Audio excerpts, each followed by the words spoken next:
What is up, guys and gals? My name is Splattercat, and we are here with the next episode of Mount & Blade Warband.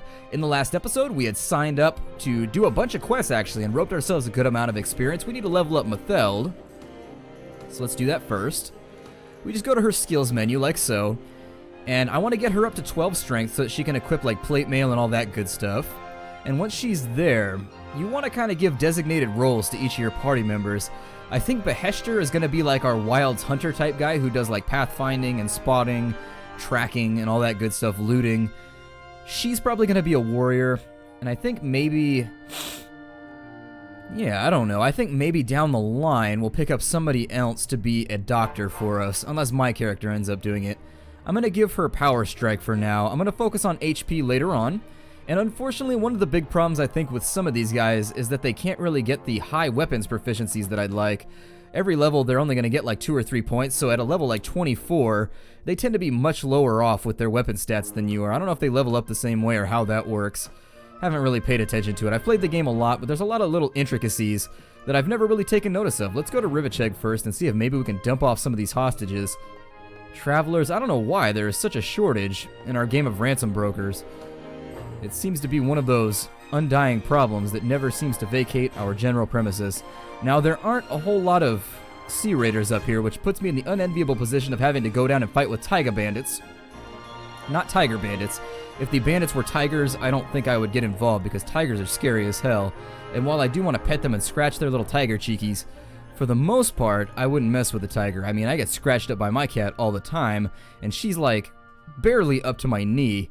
So actually, I don't even think she's up to my knee. I'm vastly overestimating her height, her stature, her kitty stature. There's a ransom broker with his pimp coat. Let's go ahead and get his purse out, and we'll sell some of these sea raiders. There we go. We're back up above 4,000 dinars. You guys had mentioned that I should set up some profitable enterprises, and I will. Don't worry. But the only profitable enterprise in the game anymore is really Velvet. Oh, I just got slashed in the dome by a drunk guy. How are you going to lose a fight to a drunk? Embarrassing. Downright embarrassing. Let's get on out of there now that we've made a little bit of money. Let me check my inventory. We've got some swords that we can get rid of. A little bit of bread and grain left. Got some throwing axes. A two-handed saber. But nothing else. That cleaver can be really nice sometimes. I think I need to start giving myself power draws so that I can get like Kurgit bows and stuff.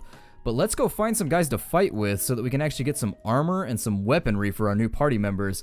There's a Tundra bandit lair right there. I guess we could fight with Tundra bandits. That's not too bad. They don't drop anything good, I don't think. They don't drop things on the realm of like what sea bandits drop, but I guess we'll take it. I also think Tundra bandits have horses, as I recall. So let's get back actually for a second, just in case they have a horse charge. My archers are all running off into the sunset here. It's either they have tons and tons of javelins. Maybe it's the mountain bandits that have horses. I think it is. I always get the bandit types mixed up. We're not going to get any loot from this that's going to be better than what Matheld or anybody else has. I did want to fight sea raiders, and the chance that we would get Burnies or coats of mail. Okay, so these guys definitely have arrows. Okay, so that was a little short. But I've marked the spot, and as they hit it, that should be a hit right there. Ooh, landed in the middle of them. Okay.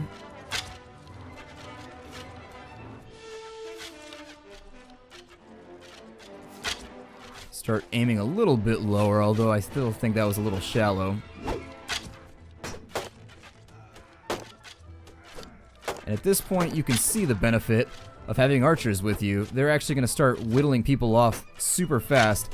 And archers are not the ones you want to use for like your mainstay force in this game. You really want to have a lot of infantry or cavalry. Either or works. But at the same time, where's that other bandit at? I know they're over here. There they are. Please don't hit me with arrows. I know that my own guys can't injure me. But I don't want them to kill these guys either because I want the XP for my character.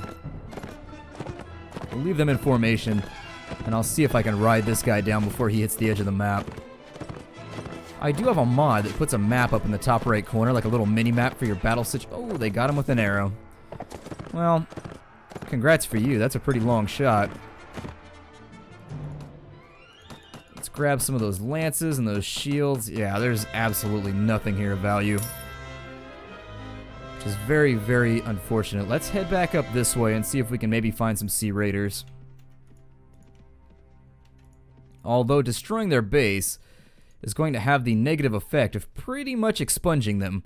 Like, they aren't going to be around anymore. They have been sponged a lot. In fact, they're no longer stinky. They've been sponged to the point where they've become less stinky and they no longer have to raid to make money. They've gone back to these little cities, and now they're happy and part of society. At least that's what I like to tell myself, that the blatant slaughter... Ooh, there's 27 right there. That's an amazing fight. I want that right now. I want that fight right this instant. Finally a combat that's actually worthy of this group. We're probably going to lose some people in here. It's okay. But in winning this, we're going to end up... Ooh, he juked me. Hold on, let me see if I can run him down here. What I don't want is for him to fight with Jarl Merryyear. I don't want that at all.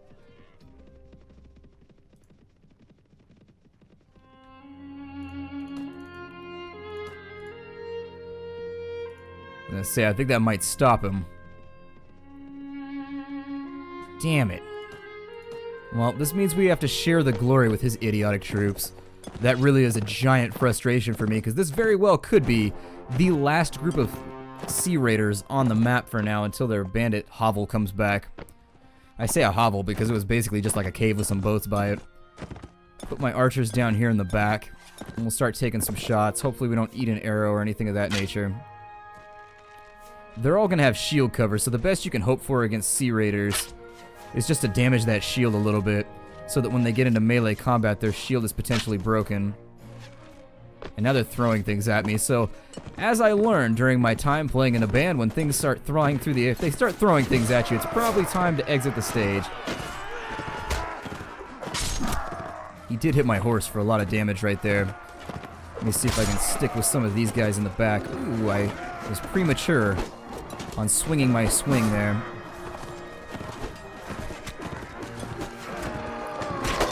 See how many I can kill. Ooh, and they've unhorsed me, unfortunately.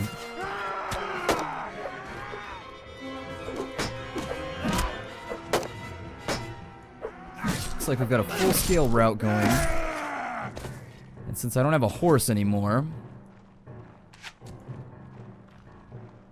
Very, very unfortunate. I don't think... Let me see if I can nail this guy, but my own troops are probably going to get in the way. Maybe from the vantage of this hill.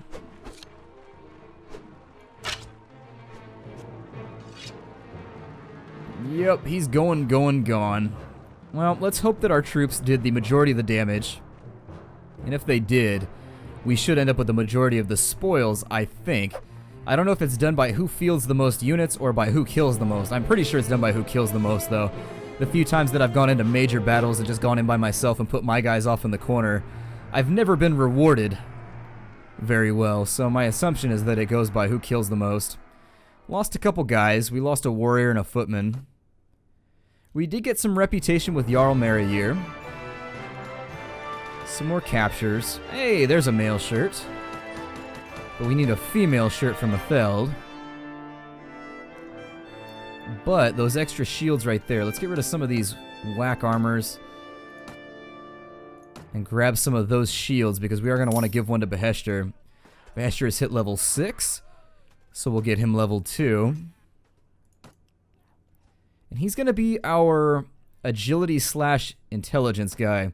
So his job's going to be spotting for now. That's the first thing. We're going to get him super good at spotting, and there's a disgusting joke there, but I'm not going to tell it. I'm going to let you imagine it so that it's your fault and not mine.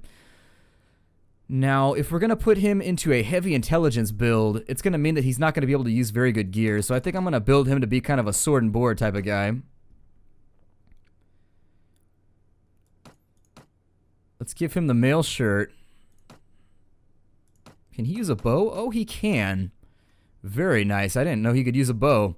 Well, then that's going to help out. We'll give him the bow, and once we get some arrows, he'll use that too. I could give him a poofy hat, just to avoid that awful hairdo. Like, what is he thinking? We give him that right there. And he's already got nomad boots.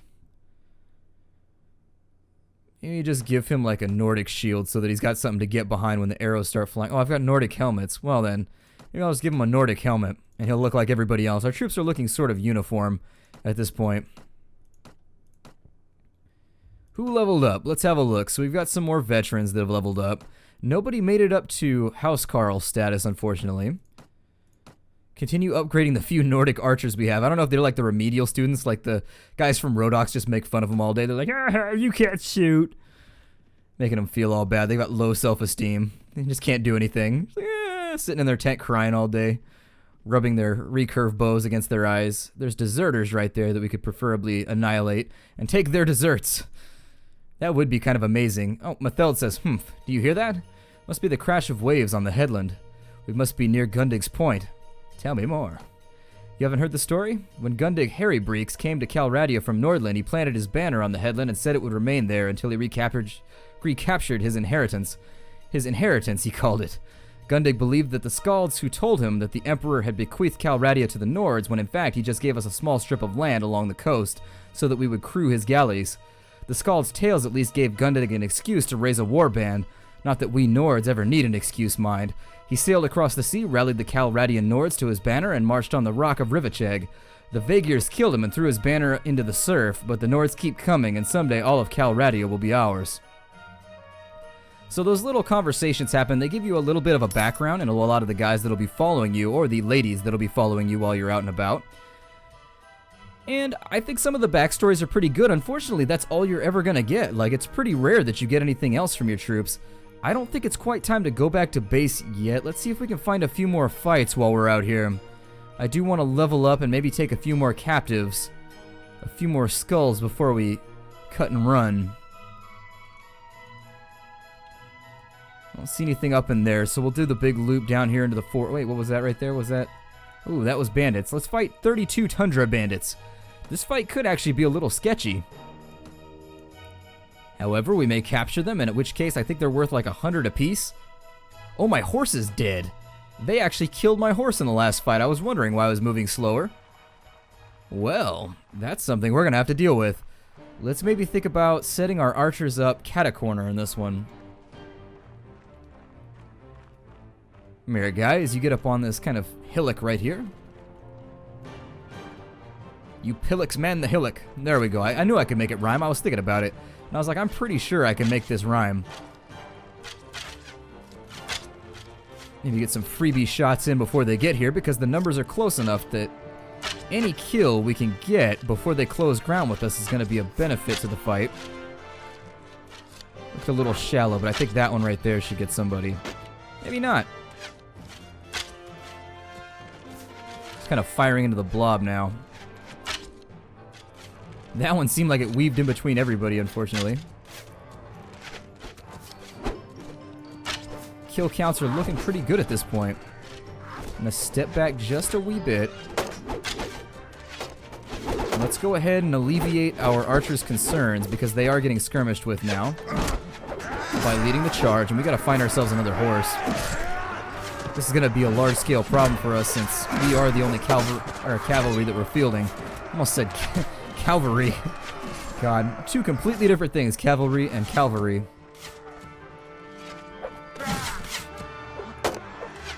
He's trying to mace us, although not in the sense that a common person is maced. And there it is. Our sergeant seems to have done well. Oh, he's using like a little combat hammer. That's pretty badass. We lost one veteran crossbowman, which is bad. That means I'm about to make a run down to Rodox sometime soon to replace him. And we only wounded one. I was hoping we would wound a lot more. Unfortunately, I guess all my guys weren't ready to wound. They were ready to kill. They were feeling bloodthirsty. Got a nomad's bow right there. We got some Jarids. Should probably sell all this stuff while we're out here.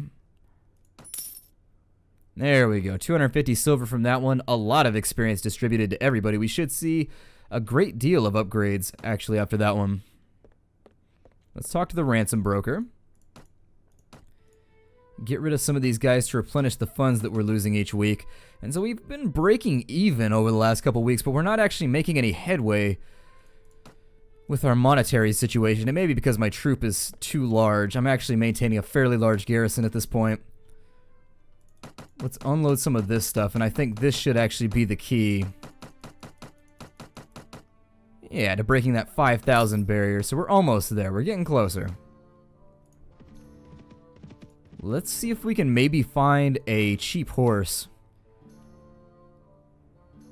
Yeah, like a stubborn one will work. I don't actually... So Scooches is now gone to that great glue factory in the sky. So we've got to name our new horse. You guys can name him if you want. I'm favoring Wiggle Chiggy right now. That's the new name of the horse. Wiggles for short.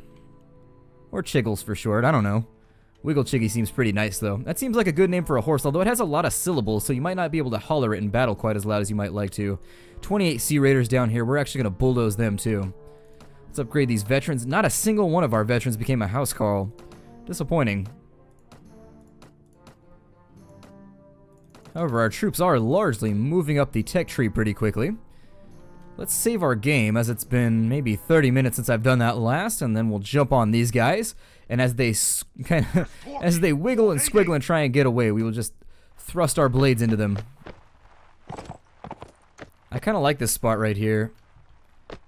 No, infantry, don't follow me. I don't want you to follow me. Well, I want you to follow me, but I want you to hold this position too. I'm going to tell the archers to hold right there for a moment while I find a more suitable position.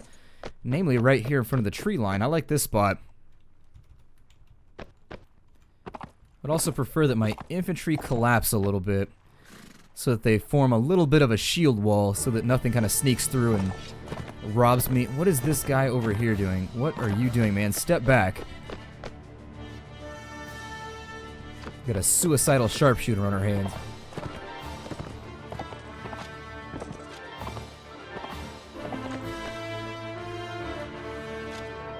Alright, and so now we just wait for the combat to resolve itself.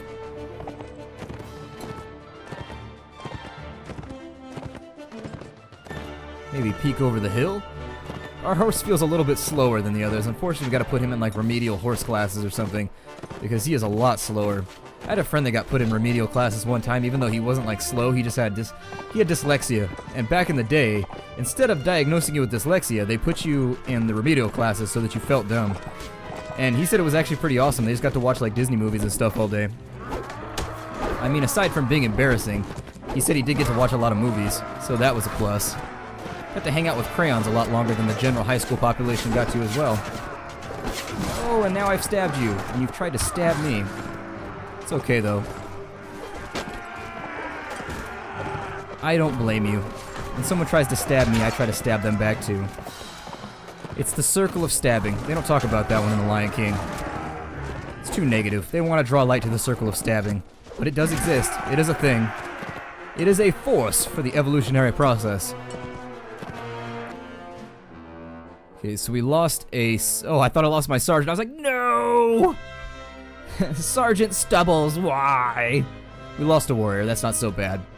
Ooh, we captured 5 Sea Raiders, too, so that's a little bit of extra cash that we can play around with. We didn't get any armor, which was the remaining thing that we needed.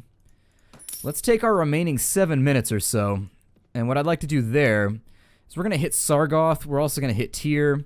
Maybe go back down and hit Dirham and Suno and Provin to see if we can find a few more named troops. We've got a little bit of extra cash, and I think we can put that to good use by getting a few more named guys. Hitting the tavern, we do have some hired blades, but this place doesn't look like it's doing business very well either. Alcoholism never seems to be in short supply, though, so maybe someday. Maybe someday, tavern owner, but we did find a ransom broker who we can sell our captives to. So there's another 500 bucks to play around with.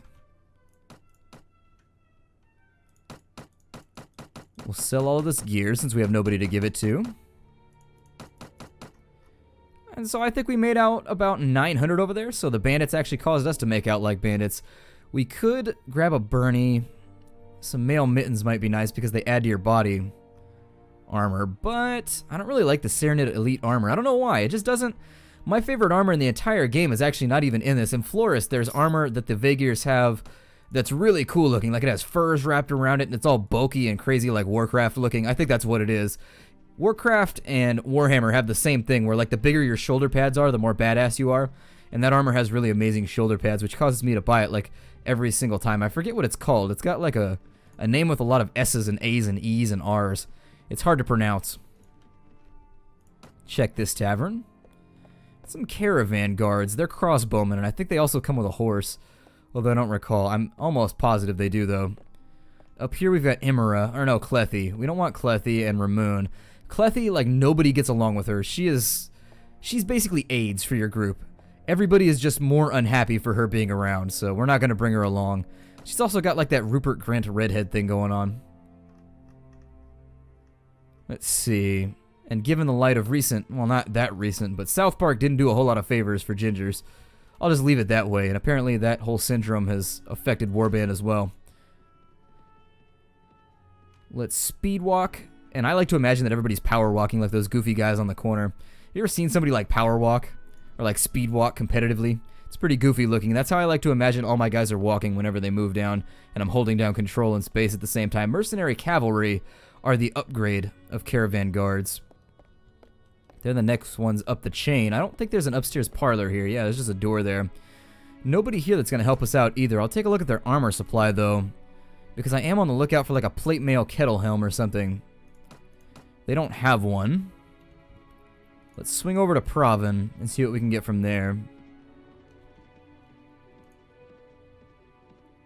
There's a tournament. Maybe that's what we'll do in the next episode. Maybe we'll wager a gamble on a tournament. See if we can win some money, although the tournaments can be a little bit sketch sometimes. You can get given weapons that you're no good with. Like, weird things can happen because you get random weaponry. So on occasion, you'll have a crossbow, and you'll be on foot even though everybody else is on a horse. You'll just be like, what is this noise? Nobody here to recruit either. So I think for now, we'll break the episode off here, and in the next episode, we'll start the... Actually... I think we have to do the tournament all as one big gap. So let's go ahead and do the tournament. We'll start it off. So how the tournaments work is you can place bets on yourself, and you can turn it over based on the odds that there are here. So you have the potential to make a lot of money from fighting in tournaments. I'm going to do 100 dinars, and we'll win 1,300 from that if we come out on top, because the odds are 13 to 1 against us. We're going to fight in the next round. And the first thing I like to do in every one of these tournaments... Okay, so this looks like it's going to be an old school joust, which is not something that I'm very good at, but we can try. The downside to the joust that you're going to run into... Oh, I got him. There we go. There's a very long delay when you're trying to joust somebody. I'll just leave that in there. I think my green guy... Oh, he's hanging out on the other side. I told him to hold because I didn't know if it was going to be an infantry fight. She's not putting her shield up. I feel very broken right now. I'm going to try and get this guy on the ground, because guys on the ground with lances are very, very dangerous to you as you try and go through this whole thing. And you don't want to leave him for last, because your horse is actually going to work against you in this case. Your horse's momentum is going to deeply, deeply wound you. Alright, so we've jousted him. And I prefer to fight him very, very sideways. Actually, let's kill this yellow guy, so that maybe our teammate can soak the hit. There it is. So now our teammate's actually going to go and fight with him, and that's going to take a little bit of the heat off us. Jousts used to be the easiest to win, but now they're a little... There we go. They're a little bit more precarious. We've won the first round, and so we're going to go into the second round, which is 3 teams of 2 fighters. We're going to continue placing bets. And it looks like Zarina and Dranton are still in here, who are both very, very... There are named competitors in each of these fights who are very good at what they do. You got to watch out for them. We're now on the blue team, and we've already lost our teammate. So now what we want to do is we want to drain the shot clock and just ride around in circles and let green and yellow fight each other, because we are the last guys remaining for blue.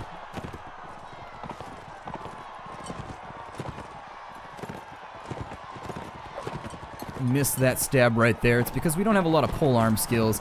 You can actually get quite deadly with a polearm in this game if you actually take the time to level it up. There we go. We got that guy. Or that female, actually. That was a sword sister, and we took her out. What I like to do is kind of exist on the edges of these little skirmishes, although you got to watch out for that right there. That hit probably would have done about 50 to 60 damage if I had run into it kind of haphazardly. This guy is on us like grease on a tar mop.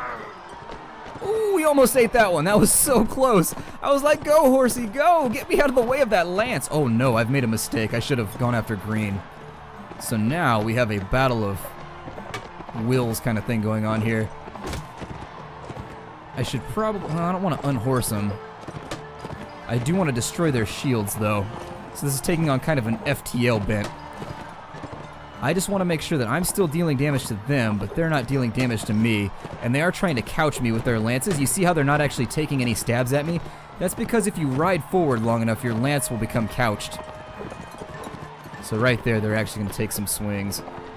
And I need to get them into an advantageous position. There we go. 34 more damage to the horse. Unhorsing one of them might actually work in a way that I'd like.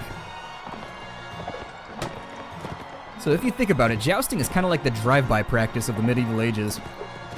Learning to drive by, 101. Ooh, had to block that one.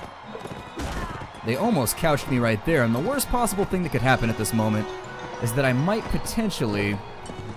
Ooh, he slipped. He probably should have blocked that one. Let me see what I can do. Oh, they messed up. All right. That shield has got to be about ready to go.